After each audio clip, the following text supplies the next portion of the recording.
When the Las Vegas Raiders hired Pete Carroll, it was clear they weren't just bringing in a head coach, they were bringing in a culture shift. And if you've been paying attention to what's coming out of rookie minicamp, that shift is already in motion. What's up, buddies? Welcome back. If you are new here, make sure you hit the subscribe button. We cover all AFC West news here on this channel. Let's start with the obvious storyline.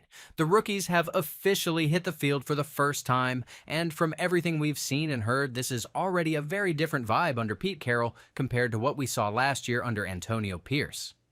The reports coming out of the Intermountain Health Performance Center are clear. Carroll is running these guys into the ground, and that's exactly what they need. Rookie wide receiver Jack Bech said it himself when asked what his biggest takeaway was after his first day on the field. He didn't mention the playbook. He didn't mention learning the scheme. He didn't even mention the pressure of being a second-round pick. No, the first thing out of his mouth was that these practices are on a whole different level when it comes to conditioning. He basically admitted they aren't in the shape they need to be in yet, but Carroll is going to make sure they get there. That's the kind of work culture this team has been missing. Pete Carroll isn't here to let these guys coast. He's here to raise the standard, and it starts with the guy the Raiders are betting big on, Ashton Jeanty. The Raiders didn't just take Janty with the 6th overall pick. They locked him in with a fully guaranteed contract worth almost $36 million, including over $22 million in signing bonus money. To put that in perspective, Janty is already one of the highest paid running backs in the entire NFL before he's even played a down. That's a statement move. The Raiders didn't draft Janty hoping he'll be part of the offense. They drafted him expecting him to be the focal point of the offense from day one. And based on the footage and early reports, he's showing why. Janty looked fluid, explosive, and decisive in his early work with the coaches. There are already videos making the rounds of him blowing through bag drills with ease, showing off the kind of footwork and balance you just don't typically see from a back his size. It's exactly what Raider fans should be hoping to see this early in the process. But what's maybe even more telling is how Janty is handling all the attention. He's not out here giving flashy interviews or trying to sell himself to the media. In fact, he was pretty reserved in his first presser, answering questions like a guy who's all business. That's the mindset you want from your running back. Head down, work first, talk later. It reminded me a lot of a young Frank Gore. No nonsense. Just football. Now let's circle back to Jack Bech for a second, because I think this kid might surprise some people. Look, he's not walking into this offense as the #1 option. He's going to have to compete for targets with veterans like Jakobi Meyers and rookie sensation Brock Bowers.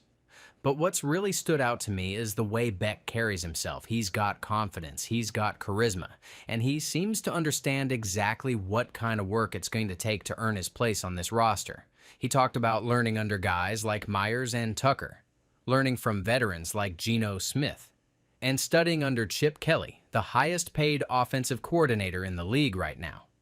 That shows me that this kid gets it. He's not here to demand the spotlight. He's here to learn, work, and let his game do the talking. That's what you want out of a young player trying to crack a crowded receiver room. But maybe the most underrated storyline coming out of this rookie class is Darien Porter. If you don't know his background, let me fill you in. Porter spent 3 years playing wide receiver in college before switching to cornerback for just 1 season. And now, here he is, a 3rd-round pick at a position he barely has game experience in. But make no mistake, this isn't some random project pick.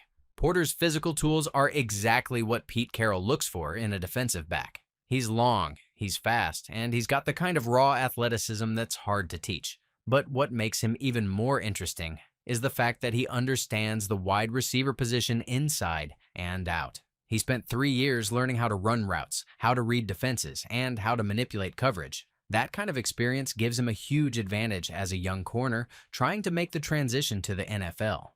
And let's be honest, the Raiders' cornerback situation is still very much up in the air. You've got Jacorian Bennett on one side, but after that, it's a bunch of question marks.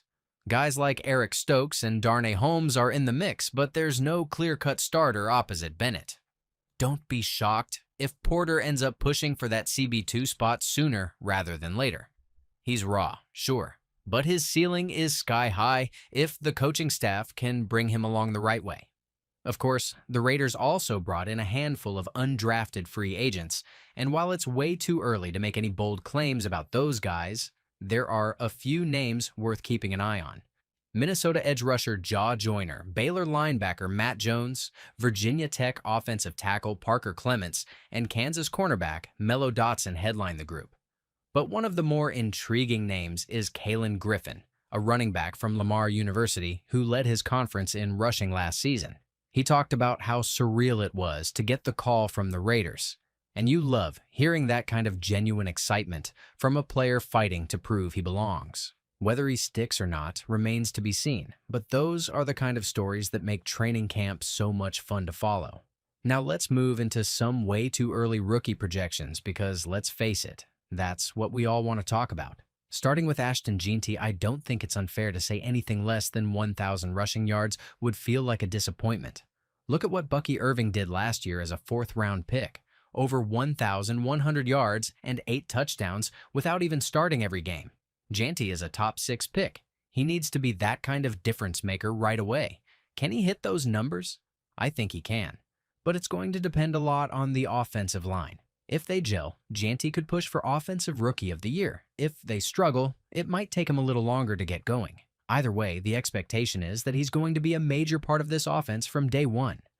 As for Jack Bech, I'd pump the brakes a little on expecting massive production right away. He's going to have to fight for snaps and targets behind Myers and Bowers. But if he can give this team something in the range of 600 yards and 5 or 6 touchdowns, that would be a huge win. You don't need him to be the star. You need him to be reliable when the ball comes his way. Make the tough catches, move the chains. That's his role, and I think he's more than capable of filling it. Now, let's talk schedule. We already know the opponents. Bears, Browns, Patriots, AFC South, NFC East, and the usual suspects in the AFC West. According to most projections, the Raiders have the 16th toughest schedule, right in the middle of the pack. So, what does that mean for their playoff hopes? If they split their divisional games and go 3-3, beat 3 of the 4 AFC South teams, say they drop 1 to the Texans, but beat the Jags, Titans, and Colts, that puts them at 6 wins. Let's say they sneak out a win against the Giants, but fall to the Cowboys, Eagles, and Commanders. That's 7 wins. If they take 2 of 3 against the Browns, Patriots, and Bears, that puts them at 9 wins with a shot at 10 if they beat Chicago. 10-7 feel like the ceiling if everything goes right. 9-8 feels more realistic. Either way, that's a massive improvement over last year's 4-win season. So yeah, there's a long way to go before week 1, but if you're a Raiders fan, you have every reason to feel excited about where this team is heading. The rookies are making noise, the coaching staff is setting the tone, and the schedule is shaping up to give them a shot at being one of the surprise teams in the league this year. The question now is simple. Can they take advantage? Let me know what you think in the comments. How many wins do you see on this schedule?